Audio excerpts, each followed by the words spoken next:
The fluorescent lights of Blackwood Penitentiary usually hummed with a headache-inducing buzz, a constant reminder of the artificial world within these concrete walls. But tonight, the hum was drowned out by the thunder rattling the barred windows. A storm was tearing through the coast, mirroring the turbulence that had been brewing in D-Block for months. Warden Seraphina Vance stood in the shadow of her office doorway, her silhouette sharp and imposing. Her uniform was immaculate, every crease pressed to military precision, her dark hair pulled back in a severe bun that pulled at her temples. She was the Iron Maiden of Blackwood. Feared, respected, and entirely unraveling. She watched the solitary figure shelving books in the prison library.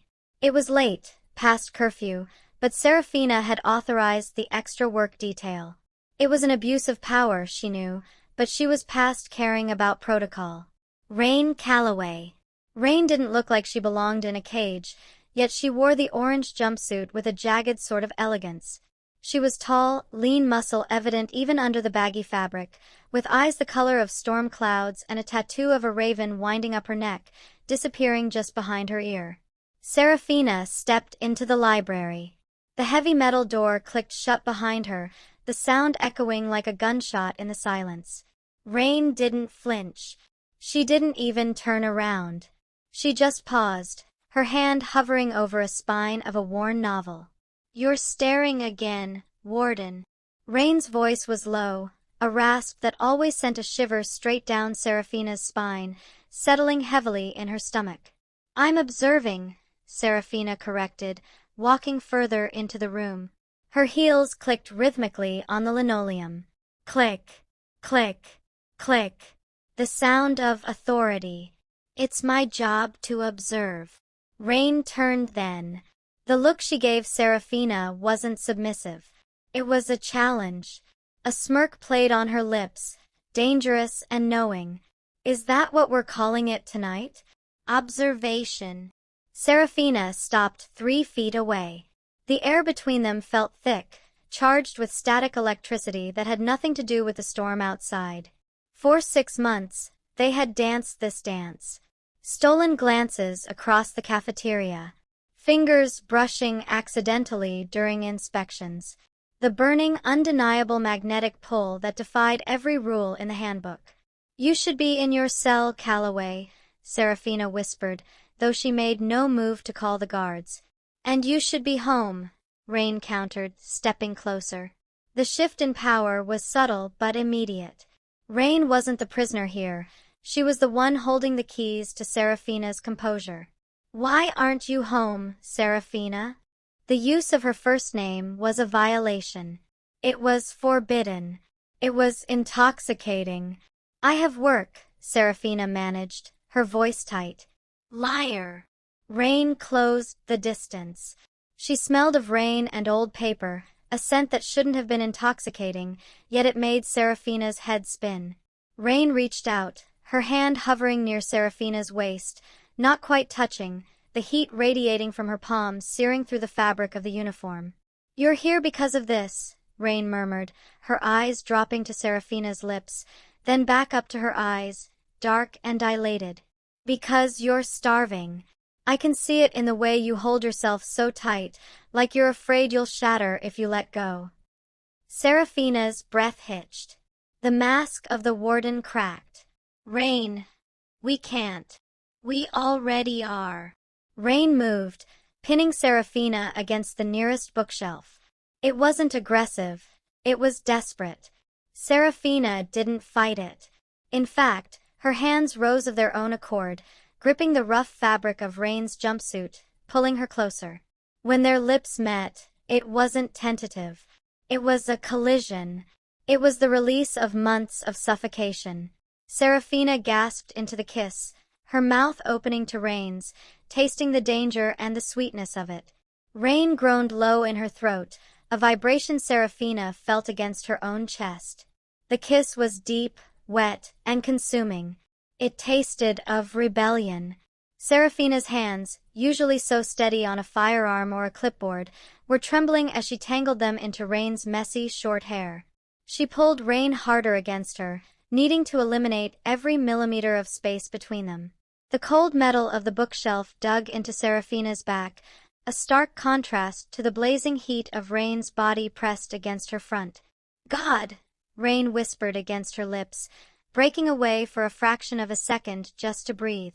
Her hands roamed down Seraphina's back, resting possessively on her hips.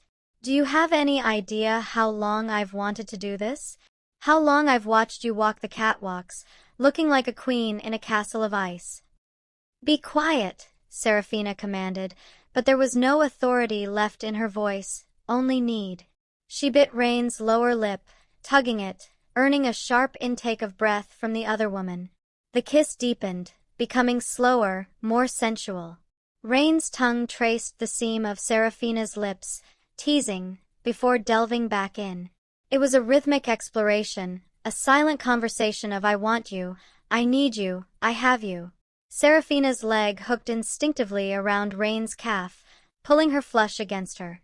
The friction was electric.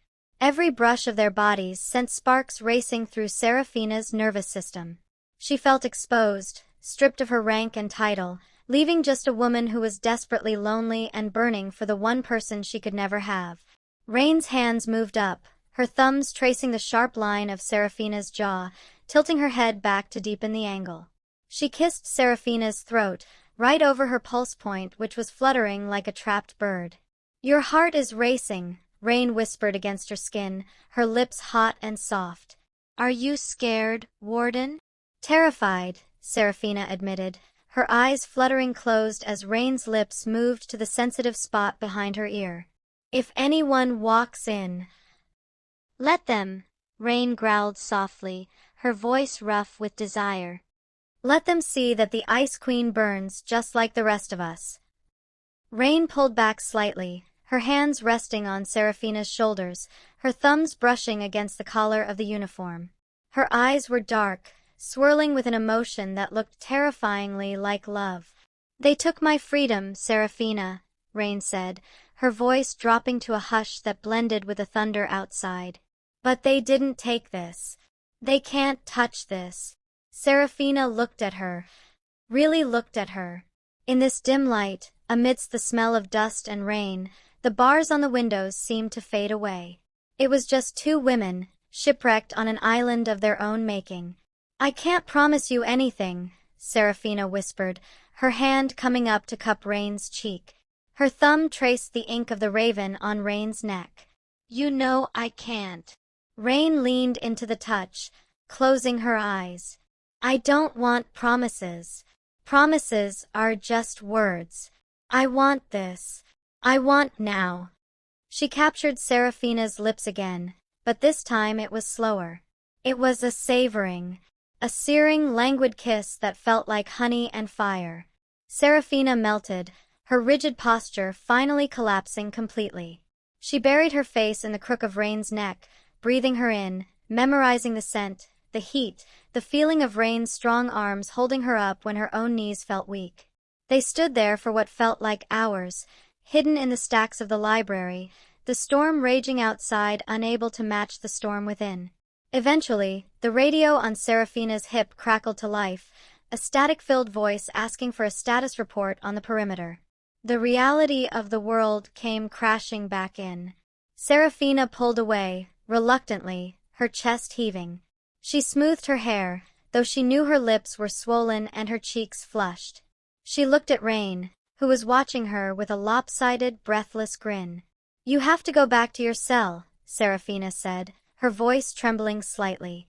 "I know," Raine replied. She stepped back, putting her hands behind her back, assuming the posture of an inmate, though her eyes were still burning. "Same time tomorrow, Warden?" It was a risk. It was madness. It could cost Seraphina her career, her reputation, everything. Seraphina adjusted her collar, regaining a shred of her composure. She walked to the door, placing her hand on the handle. She paused, looking back over her shoulder at the woman standing in the shadows.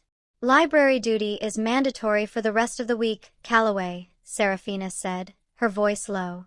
"Don't be late." She stepped out into the hallway, the cool air hitting her heated skin.